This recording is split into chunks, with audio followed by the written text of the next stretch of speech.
الحمد لله رب العالمين والعاقبة للمتقين ولا عدوان إلا على الظالمين وأشهد أن لا إله إلا الله وحده لا شريك له ولي الصالحين وأشهد أن محمدا عبده ورسوله وصفيه من خلقه وخليله سيد الأولين والآخرين اللهم صل عليه وعلى آله وصحبه ومن اتبعهم بإحسان إلى يوم الدين أما بعد. Mes chers frères, mes chères sœurs, aujourd'hui j'ai envie de parler d'un fléau qui s'est énormément répandu et qui me fait vraiment énormément mal au cœur. Ce fléau, ahbab al-kiram, est celui de faire des comparaisons avec ceux qui ont plus que nous dans le dunya. Celui qui a une meilleure voiture que toi, des meilleurs vêtements que toi, un meilleur smartphone que toi, un meilleur ordinateur que toi, un meilleur logement que le tien. Aujourd'hui, on va cibler, Inch'Allah, ce problème, qui est le fait de se comparer à ceux qui ont plus que nous dans la dunya. Et on va voir que notre religion nous appelle à faire l'inverse, à regarder ceux qui sont en dessous de nous, et non regarder ceux qui sont au-dessus de nous. Ahbab al-Kiram, Al-Qur'an, c'est le guide du musulman. Et dans le Coran, il y a énormément de leçons pour les doués d'intelligence, pour ceux qui méditent et qui réfléchissent. Allah tabaraka wa ta'ala nous dit لَقَدْ كَانَ فِي قَصَصِهِمْ عِبْرَةٌ لِأُولِي الْأَلْبَابِ. Dans leur récit, il y a certes une leçon pour les gens doués d'intelligence. Ce n'est point là un récit fabriqué. C'est au contraire la confirmation de ce qui existait déjà avant lui. Un exposé détaillé de toutes choses, un guide et une miséricorde pour des gens qui croient. Et parmi les histoires qu'Allah tabaraka wa ta'ala mentionne dans le Coran, il y a l'histoire de Qarun, que l'on trouve dans Sourate Al-Qasas, la sourate 28. Dans cette sourate, Allah tabaraka wa ta'ala, il nous parle de cet homme qui a vécu à l'époque de Moussa alayhi salam et qui n'a pas su profiter de ce prophète, qui n'a pas profité de ses exhortations, qui a été un rebelle, un orgueilleux, qui a été quelqu'un qui s'est égaré, éloigné du chemin d'Allah tabarak wa ta'ala. Inna Qaruna kana min qawmi Musa fabagha alayhim wa ataynahu min al-kunuz ma inna mafatihahu latanu bil usbati ulil quwwa. En vérité, Qarun était du peuple de Moussa, mais il était empli de violence envers eux. Et Allah tabarak wa ta'ala, il nous dit que Qarun, c'était quelqu'un qui était très riche. C'était quelqu'un qui était vraiment très riche. Allah tabarak wa ta'ala, il dit, nous lui avions donné de trésors dont les clés de ces trésors pesaient lourd à toute une bande de gens forts. Il est dit qu'il fallait environ une 60aine de mules juste pour porter les clés de ces trésors. Je ne sais pas si on réalise à quel point c'était quelqu'un de riche. Nous lui avons donné de trésors dont les clés pesaient lourd à toute une bande de gens forts. Son peuple lui a dit, ne te réjouis point, car Allah n'aime pas les arrogants. Un jour, Qarun a voulu impressionner son peuple. Vous savez qu'est-ce qu'il a fait? Il a sorti toute sa richesse pour l'étaler devant les gens. Un cortège impressionnant de toute sa richesse, avec des vêtements luxueux. Tout ça pourquoi? Pour étaler sa richesse. Et malheureusement, jusqu'à maintenant, on a énormément de gens qui sont riches, qui ressentent le besoin de montrer leur richesse à autrui. Et vous pouvez le confirmer aujourd'hui à l'ère des réseaux sociaux. Vous n'avez qu'à jeter un œil sur Instagram, TikTok, sur Snap, où toute la journée les gens étalent leur richesse. Ils s'en vantent. Ils ressentent le besoin d'exposer leur richesse. À l'époque, il n'y avait pas les réseaux sociaux. Qarun, il a sorti un cortège, toute sa richesse devant les gens. Et bien évidemment, ça a rendu envieux certains. Certains l'ont envié. Certains ont dit, oh, qu'est-ce qu'on aurait aimé nous aussi avoir comme lui. Comme on le voit aujourd'hui. L'histoire se répète. Un tel qui a sorti le dernier Lamborghini, ou l'autre le dernier Ferrari, ou l'autre la dernière moto. Et ils sont là en train de baver sur leur smartphone. Regarde, waouh, ah, il est bien lui, il vit, il est riche.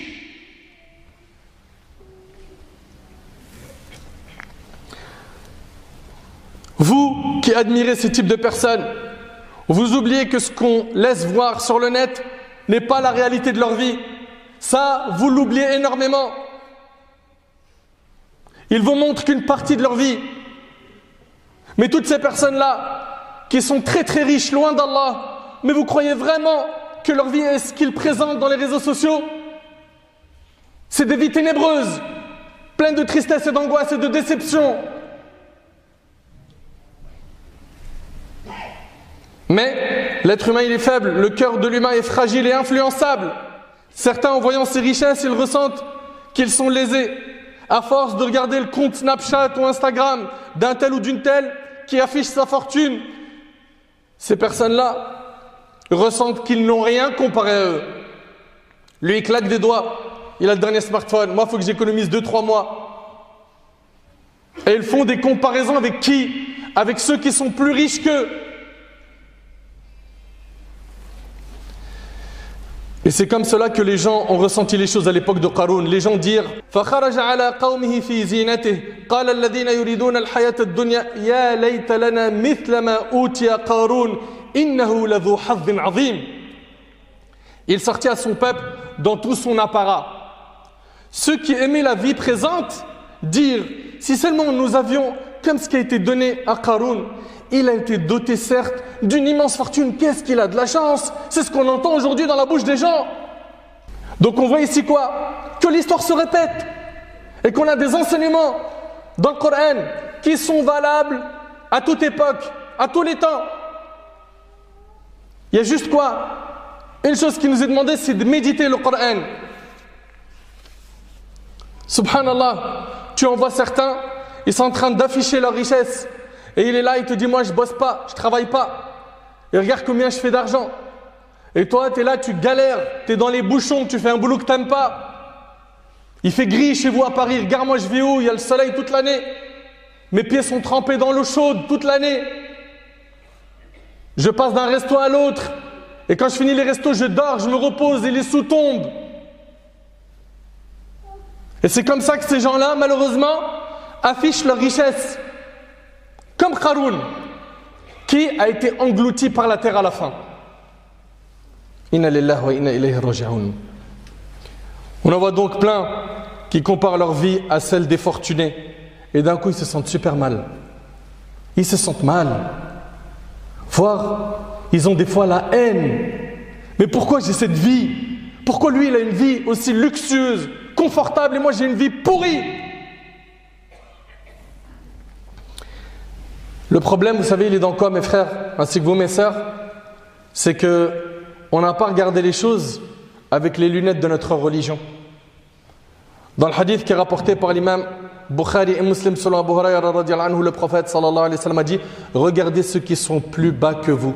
Dans la dunya, on regarde ceux qui sont en dessous de nous et pas ceux qui sont au-dessus de nous. Dans quoi? Dans la dunya. Dans la religion, tu regardes ceux qui sont au-dessus de toi. Ceux qui t'ont devancé dans l'apprentissage de la religion, ceux qui connaissent le Coran par cœur. Dans la religion, tu regardes ceux qui dépensent dans les nobles causes, ceux qui, tabarakallah, ils sont riches et ils dépensent énormément fi sabilillah. Oui, eux, tu peux les envier, voire il est recommandé de les envier. Tu envies la personne qui a appris la religion, qui la transmet à autrui. Mais jamais de la vie nous a été demandé dans la religion d'envier quelqu'un pour sa dunya. Jamais! Regardez ceux qui sont plus bas que vous et ne regardez pas ceux qui sont plus hauts. Cela est plus à même de vous éviter de sous-estimer le bienfait d'Allah à votre égard. Au lieu de voir celui qui n'a rien, il se compare avec celui qui a tout. Mais compare-toi à celui qui n'a pas de toi. Compare-toi à ceux qui vont au resto du cœur. Compare-toi à ceux qui ont des problèmes de santé, qui sont dans les hôpitaux depuis des mois. Ou l'autre, il est dans un coma depuis je ne sais combien de temps. Compare-toi à ces gens-là qui ne finissent pas leur mois, qui n'ont pas d'eau potable, qui n'ont pas d'éducation, qui n'ont pas d'école, qui ne vivent pas en sécurité, qui sont bombardés. Compare-toi à ces gens-là. Voilà ce que la religion te demande de faire. On s'est tellement détourné de l'islam qu'on fait des mauvaises comparaisons jusqu'à nous frustrer. Tu t'es mis dans ça, pourquoi? Dans cette situation parce que tu t'es écarté du chemin d'Allah subhanahu wa ta'ala. Compare-toi à ceux qui ont des vêtements déchirés. Compare-toi à ceux qui n'ont rien, ils n'ont pas de toit, ils dorment dehors, vous n'en voyez pas, même en hiver. Abdullah ibn Aoun, rahimahullah, il a dit pendant un moment je fréquentais des gens riches. Il n'y avait personne de plus soucieux que moi à ce moment-là. Allahu Akbar. Parce qu'à chaque fois, il se comparait à eux, il voyait qu'il était en bas de l'échelle. Il voyait qu'il n'avait rien comparé à eux.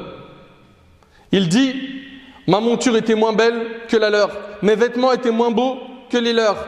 Et à force de rester avec eux, ça lui a détruit le cœur, ça lui a fait mal. Qu'est-ce qu'il a fait? Il a arrêté de les fréquenter, puis il a dit, j'ai fréquenté les pauvres, ce qui m'a apaisé.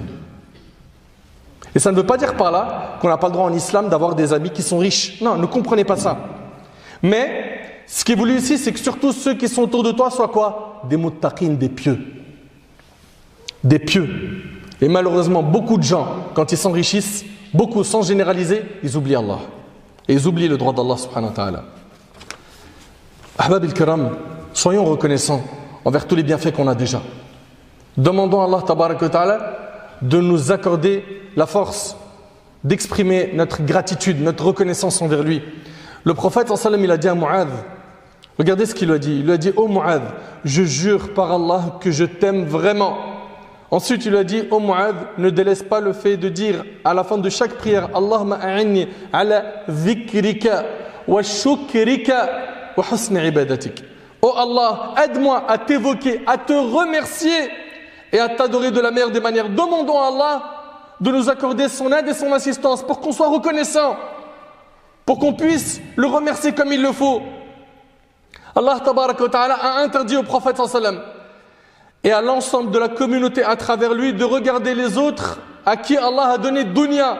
Allah tabaraka wa ta'ala dans le Coran il a dit وَلَا تَمُدَّنَّ عَيْنَيْكَ إِلَى مَا مَتَّعْنَا بِهِ أَزْوَاجًا مِّنْهُمْ زَهْرَةَ الْحَيَاةِ الدُّنْيَا لِنَفْتِنَهُمْ فِيهِ وَرِزْقُ رَبِّكَ خَيْرٌ وَأَبْقَى. Allah ta'ala il parle au prophète sallam et c'est un message qui nous est également adressé à nous tous. Et ne tends point tes yeux vers ceux dont nous avons donné jouissance temporaire à certains groupes d'entre eux comme décor de la vie présente afin de les éprouver par cela. Cette dunya, c'est une fitna, une épreuve. Ce qu'Allah fournit au paradis est meilleur et plus durable. Nombreux sont les riches qui se vendent de leur richesse et qui ne donnent pas le droit d'Allah, et je ne généralise pas. Il y a, tabarakallah, des riches qui payent leur zakat. Il y a des riches qui font énormément de khayr et qu'Allah leur rajoute. Mais moi je m'adresse ici à ceux qui ont énormément d'argent et qui ne donnent pas le droit d'Allah, qui s'enorgueillent, qui ne donnent rien aux pauvres. Selon Anas radiyallahu anhu, le prophète sallallahu alayhi wa sallam a dit Allahumma inna al-aisha aishul akhirah. C'est rapporté par Bukhari Muslim. Seigneur Allah, il n'y a de vie que celle de l'autre monde. Rappelons-nous que nous sommes ici de passage, cette vie éphémère. Rappelle-toi que tu es sur terre pour préparer l'autre vie qui est éternelle. Concernant l'histoire de Qarun, qui est intervenu pour raisonner les gens qui étaient séduits par le luxe et le confort dans lequel il était? Les gens de science. وَقَالَ الَّذِينَ أُوتُوا الْعِلْمَ وَيْلَكُمْ ثَوَابُ اللَّهِ خَيْرٌ ثواب الله خير لمن آمن وعمل صالحا ولا يلقاها إلا الصابرون. Tandis que ceux auxquels le savoir a été donné dirent malheur à vous. Ils ont dit à ceux qui étaient en train de baver devant sa richesse, malheur à vous, la récompense d'Allah est meilleure pour celui qui croit et fait le bien, mais elle ne sera reçue que par ceux qui endurent. Ce sont les gens de science, les gens de la piété qui ont ce devoir de quoi? De rappeler à ceux qui se détournent de l'au-delà qu'ils sont dans l'erreur, qu'ils ont pris un mauvais chemin, que ce bas monde est voué à disparaître. Mes frères et sœurs, il y a une grande différence entre celui qui désire l'au-delà et celui qui désire que ce bas monde. Allah tabarak wa ta'ala il dit Man kana yuridu al-ajila ajjalna lahu fiha ma nasha'u liman yurid thumma ja'alna lahu jahannama yaslaha madhmuman madhura. Al-aya. Quiconque désire la vie immédiate. C'est-à-dire quoi la vie immédiate? C'est-à-dire son seul souci dans sa vie, c'est uniquement cette dunya, il veut rien d'autre. Il a tout misé sur ce bas monde, l'ici-bas. Quiconque désire la vie immédiate, nous nous hâtons de donner ce que nous voulons. Finalement, Allah tabarak wa ta'ala, il te donnera rapidement ce qu'il veut. Nous nous hâtons de donner ce que nous voulons à qui nous voulons. Puis nous lui assignons l'enfer où il brûlera méprisé et repoussé. Qu'Allah nous en préserve. Allah Azza wa Jalla nous dit également Man kana yuridu harfa al-akhirah nazid lahu fi harfih. Quiconque désire labourer le champ de la vie future, nous augmenterons pour lui son labour. Quiconque désire labourer le champ de la vie future, nous augmenterons pour lui son labour. وَمَنْ كَانَ يُرِيدُ حَرْثَ الدُّنْيَا نُؤْتِهِ مِنْهَا وَمَا لَهُ فِي الْآخِرَةِ مِنْ نَصِيبٍ. Quiconque désire labourer le champ de la vie présente, nous lui en accorderons de ses jouissances, mais il n'aura pas de part dans l'au-delà. Frères, mes sœurs, les croyants ne font pas de ce bas monde leur principal objectif. Les croyants ne se concurrencent pas, ils ne se rivalisent pas avec les gens de ce bas monde. Ils leur laissent ce bas monde parce qu'ils savent que ce bas monde auprès d'Allah, il ne vaut pas l'aile d'un moustique. Allahu Akbar. Méditez, barakallahu fikum. Allah tabarak wa ta'ala, il nous dit concernant cette vie, وَمَا الْحَيَاةُ الدُّنْيَا إِلَّا مَتَاعُ الْغُرُورِ. Et la vie présente n'est que jouissance trompeuse. Il nous dit également Azza wa Jal, وَمَا هَذِهِ الْحَيَاةُ الدُّنْيَا إِلَّا لَهْوٌ وَلَعِبٌ وَإِنَّ الدَّارَ الْآخِرَةَ لَهِيَ الْحَيَوَانُ لَوْ كَانُوا يَعْلَمُونَ. Cette vie d'ici-bas n'est qu'amusement et jeu. La demeure de l'au-delà est assurément la vraie vie, s'ils savaient. Si seulement on savait que la vraie vie, c'est pas celle-là, on aurait mis toute notre énergie à adorer Allah, à nous réformer, à nous détacher des péchés, à arrêter d'être scotchés à nos smartphones, à avoir des mauvais exemples, des mauvais modèles, à absorber des tonnes de péchés via ces smartphones et ces écrans que l'on a aujourd'hui.